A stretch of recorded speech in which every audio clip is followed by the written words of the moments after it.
Hello friends, so I want to talk about the ICJ ruling last Friday. As many Palestinians, I was initially angry and disappointed they didn't call for an immediate cessation of hostilities, aka ceasefire, and I saw a lot of confusion and anger online regarding the same point. So I wanted to spend the weekend trying to learn and understand what the real ramifications are from the ruling. As you may have seen, a lot of Western media and Israeli spokespersons are trying to portray this as a loss for South Africa, as the judges didn't order an immediate ceasefire, but this couldn't be further from the truth. Before I begin, if you are a Palestinian in Gaza, unfortunately, nothing will change right now. You have every right to be angry and disappointed.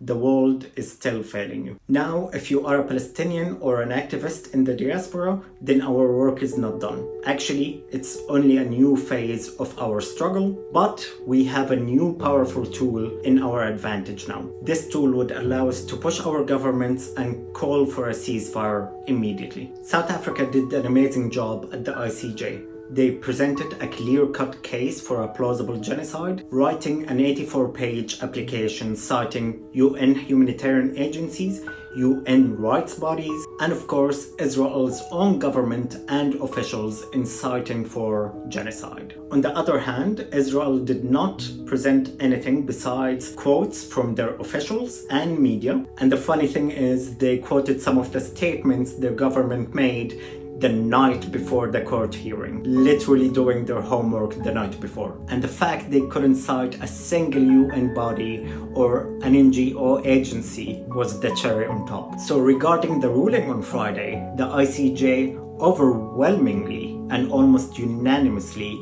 sided with South Africa's arguments. Most importantly, the ICJ found that the Israeli government have made genocidal statements and clear-cut intent to commit genocidal acts. Therefore, the genocide case brought by South Africa was found plausible. They didn't call for an immediate ceasefire, as it would have been a political nightmare for most of the judges. The ceasefire would have entailed that both Israel and Hamas would have to comply with the ruling. But the thing is, Hamas is not a state and they're not a member who signed the Genocide Convention. So they do not have any jurisdiction over Hamas. So most of the UN members might have rejected that order as it would have been one-sided. Plus, we would have gotten barely 50% of the court ruling for a ceasefire. What the ICJ gave us was much better. First, Israel must immediately stop any mental and physical harm to civilians, take all measures to prevent genocidal acts in the military, and prevent and prosecute all genocidal incitement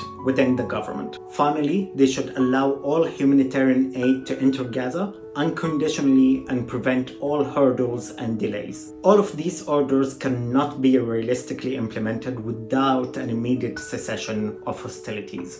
You cannot stop killing people if you do not stop firing and bombing them, aka ceasefire. This is not my interpretation alone. As Bash recalls, South Africa's International Relations Minister, Naledi Pandor, said it best. I believe that in exercising the order, there would have to be a ceasefire. Without it, the order doesn't actually work. Of course, Israel could claim that they are already implementing all of these orders. But then again, if they are, would it be plausible that they are committing genocide? You tell me. Regardless if it was a ceasefire order or provisional measures to prevent genocide, Israel was never going to comply with the ICJ.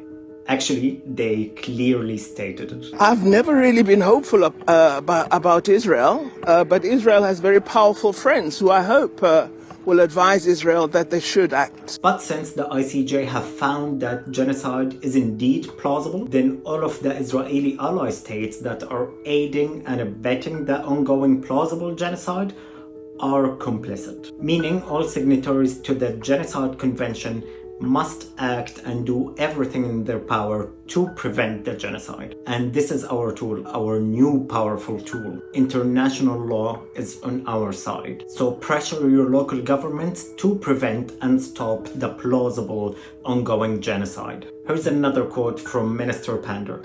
This, of course, means once the merit case is addressed, and if the finding is that there has been genocide, those states that have aided and abetted become a party to commission of an infringement in terms of the convention. Funny enough, the Yemeni Houthis' actions are now fully vindicated, as they did everything in their power to prevent the ongoing genocide. But look what the US, UK and EU are doing to them now. I can't stress enough that it is our job now to call for an end to the genocide and an immediate ceasefire. While the International Court of Justice is arguably the highest court globally, they still do not have any enforcement mechanisms besides the UN Security Council, which of course the US has a veto power in. Nonetheless, Algeria have called for a UN Security Council meeting tomorrow to discuss and push for an immediate ceasefire in Gaza. We'll see what Israel's allies will have to say about their complicity in the plausible ongoing genocide. I can't wait for the gaslighting. While I love the poetic justice of South Africa taking Israel to the ICJ, as their endeavors truly live up to Nelson Mandela's principles and morals, I'm disappointed that the Palestinian Authority did not bring the case to the International Court of Justice. Our own government could not defend us. What a sad position our people are in. Disclaimer, I do not have an international law degree, so take everything I said with a grain of salt.